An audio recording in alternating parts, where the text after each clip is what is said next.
Well, hello and welcome all you wonderful people out there in YouTube land to the Texas Special YouTube channel. For this post-war Lionel review, we take a look at this number 6636 Alaska Railroad quad hopper. Now, this was an item that was procured from a collector who improperly stored a lot of his stuff for an extended period of time. So unfortunately this car does not look anywhere near as good as it could or should.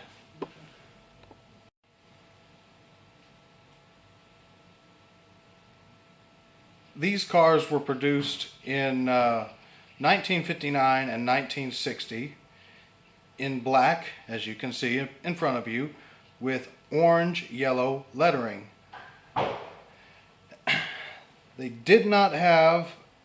They came with early AAR trucks that had disc couplers.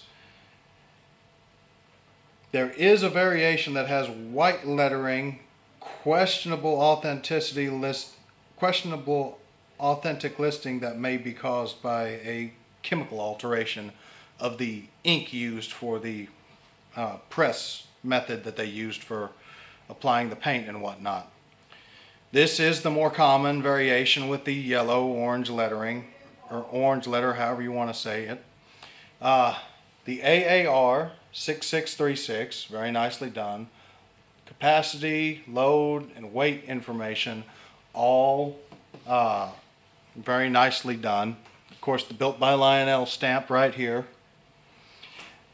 You have the Alaska Railroad is nicely done, as well as the cubic footage and everything. The interior length is also provided on the side of this car.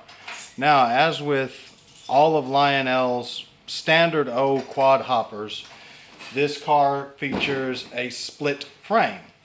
Now, what I mean by split frame is versus your box cars and your gondolas and flat cars and whatnot, this car does not feature a frame that goes all the way along the underside of the car. Rather, it's split. It's a two-piece frame, and we will look at that real quick. So the frame is actually, as I said, two pieces. You have this little square section here, and then you have this little square section of metal here, and that is what holds the trucks to the frame. All of this right here in between is plastic body. And while we're down here, you can see the vibrator pads on each bay. Now these are on both sides, here and here, only on the outsides.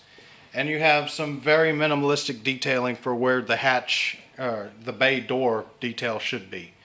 As you can see, there's a lot of rust on this car, here and all throughout on the metal. But again, that's a result of not storing your trains properly for an extended period of time. These guys were unprotected in a garage, just strewn about a layout, not in a box, not in climate control or humidity control to speak of or anything like that, like they should have been. But that's neither here nor there. That's the past. This car will eventually get cleaned up when I have the time and energy to do so. But for right now, you can see a lot of nice rivet detailing. You can hear the little nubs of the rivets hitting my screwdriver there, my pointer there. You have these cast on to the body grab irons, stirrup steps, whatever you want to call them. You have stirrup steps, stamped sheet metal stirrup steps on each corner of the car. You have these plastic roller bearing style trucks, plastic couplers with the disc type magnetic knuckle coupler. The trucks are actually kind of nicely done for what they are. They do have the separate, not separately applied, but separately detailed cast onto the, truck body. Springs, the roller bearings are nicely done. And over here on this end of the car, you can see a full height ladder, also cast on grab irons all the way around. If we look at the B end of the car, one of the first things you'll notice is that the handbrake wheel is missing. If that was there, it would have been the only separately applied piece of detailing on this car. And you have another full height ladder here. You have another cast on grab iron here. And looking at the interior of the car, there's not really a whole lot going on. It's just plastic. These cars are not very high on my list, but I had an opportunity to get one, and I figured why not? I have Alaska Railroad locomotives. I can run them with my Alaska Railroad engines, and I have a few times. Nothing filmed yet, but that hopefully will change soon. So these cars were rated for 027 curves, so you can run them on anything commercially available, 027 and up. Today it'll be running on the 072 curves of the TexLa Model Railroad Club. Now this car is fairly light, so if you're talking about train placement, if you can help it, you should put this car toward the rear of the train, not towards the middle or towards the head end of the train, simply because it's light. It's very easy to string line if you have an engine that decides to take off and do jackrabbit starts, or you have to do sudden stops. A lot of heavy cars behind this guy will kick it out on a curve, especially a sharp curve. So just something to keep in mind when you're running this thing. It's a very light car. I am going to run it. I'm going to go against my own advice, however, and run it on the head end of this test train, simply to see how it handles the in-train forces of being on the head end of the train as a light car and on less than ideal track.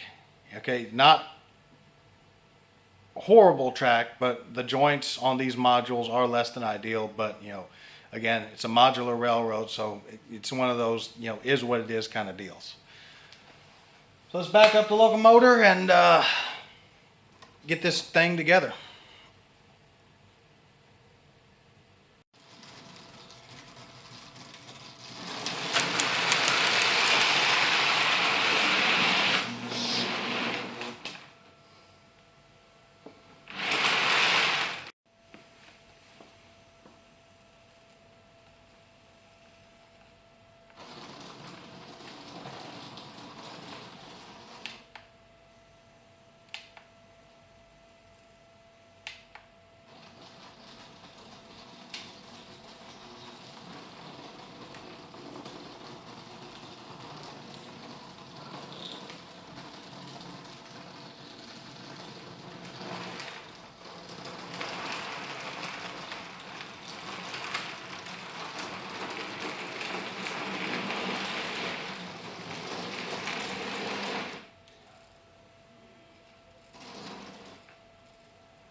Dead short.